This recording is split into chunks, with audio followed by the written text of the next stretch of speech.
সুপ্রিয় দর্শক, আসসালামু আলাইকুম। আজকে চট্টগ্রাম পোস্টের শীর্ষ সংবাদে আপনাদেরকে স্বাগত। সাথে আছি আমি শামীমা আফরিন। শুরুতেই সংবাদ শিরোনাম। চট্টগ্রাম আদালত ভবন থেকে গায়েব হয়ে যাওয়া 1911টি নথি উদ্ধার। কক্সবাজারের উখিয়ায় ট্রাক মোটরসাইকেল সংঘর্ষে নিহত এক। জীবনের ঝুঁকি নিয়ে রাস্তা পারাপার হচ্ছে সাধারণ জনগণ, সিটি কর্পোরেশন নিচ্ছে না কোনো উদ্যোগ।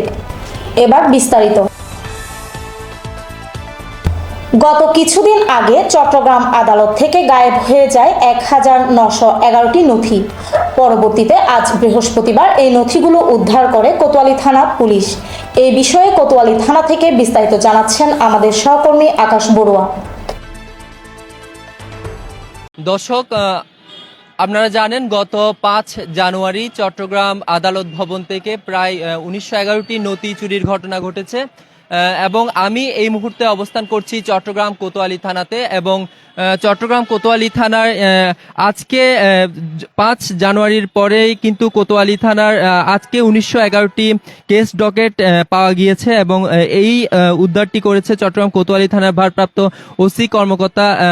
আমরা আরও জানতে পেরেছি এই ঘটনায় 2 জনকে গ্রেফতার করা হয়েছে এবং এখনো পর্যন্ত অভিযান চলছে আসলে এই ঘটনাটি কি করে ঘটতে পারে এই বিষয়টি নিয়ে।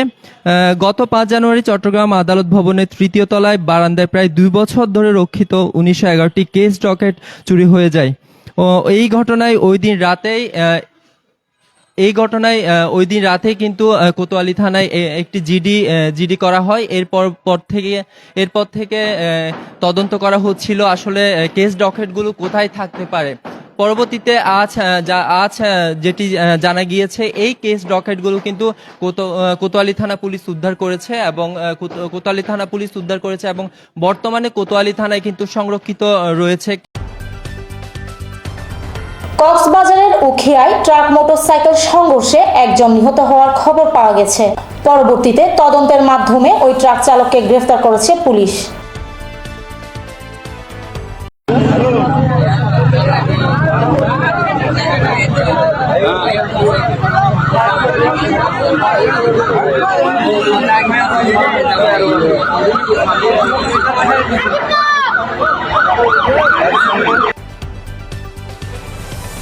রাস্তার এপার থেকে ওপারে যাওয়ার সময় সাধারণ জনগণ নিরাপত্তাহীনতায় ভোগেন। নেই কোনো জেব্রা ক্রসিং। এই বিষয় নিয়ে আরও বিস্তারিত জানাচ্ছেন সহকর্মী ওমর ফারুক। চট্টগ্রামের প্রধান বাজারগুলোর মধ্যে একটি দেওয়ানহাট। সকাল থেকে রাত অবধি সবসময় ব্যস্ততার মধ্য দিয়ে যায় নগরের এই জায়গাটি। দেওয়ানহাট মোড়ের একদিকে আগ্রাবাদ সড়ক, একদিকে টাইগার পাস, একদিকে মনসুরাবাদ বিভাগীয় পাসপোর্ট অফিস এবং অপরদিকে কদমতলী রোড। চারপাশে ব্যস্ততম এলাকাগুলো থাকার কারণে দেওয়ানহাট মোড়ে জনসমাগম লেগেই থাকে। জনমানুষের ভিড় থাকে সকাল থেকে রাত পর্যন্ত। ছোট বড় যাত্রীবাহী যানবাহন, মালবাহী ট্রাক সহ সকল প্রকার গাড়ির চলাচল এখানে সবসময় লেগেই থাকে।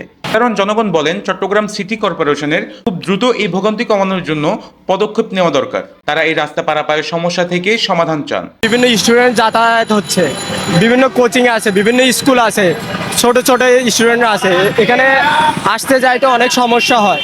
কারণ এখানে অনেক গাড়িগুলো অনেক গতিতে আসে, কারণ সামনে ব্রিজ আছে, দেখবেন অনেক গাড়িগুলো অনেক গতিতে আসে। এখানে কোনো সিঙ্গেল নাই, কোনো রাস্তার কোনো পারাপারের কোনো ব্যবস্থা নেই। এখানে ওভারব্রিজ করে দিলে চট্টগ্রাম সিটি কর্পোরেশন যদি এই উদ্যোগটাই নেয় অবশ্যই অনেক ভালো হবে। তা আমি মনে করি যাই হোক এখানে দুইটা সমস্যার সমাধান করতে পারে। একটা জেব্রা ক্রসিং দেয়া, একটা ডিজিটাল সিগন্যাল পোস্ট তৈরি করা, মানে রাস্তা পারাপারের জন্য। আর যারা দায়িত্বরত পুলিশ যারা আছেন তারা যাতে এই বিষয়টা মেনটেন করেন, যাতে পথচারীদেরকে রাস্তা পারাপার করে দেওয়ার জন্য একটা উপায় করে দেন আর কি। আজকে এ পর্যন্ত। সবাই সুস্থ থাকুন, ভালো থাকুন। শুভরাত্রি।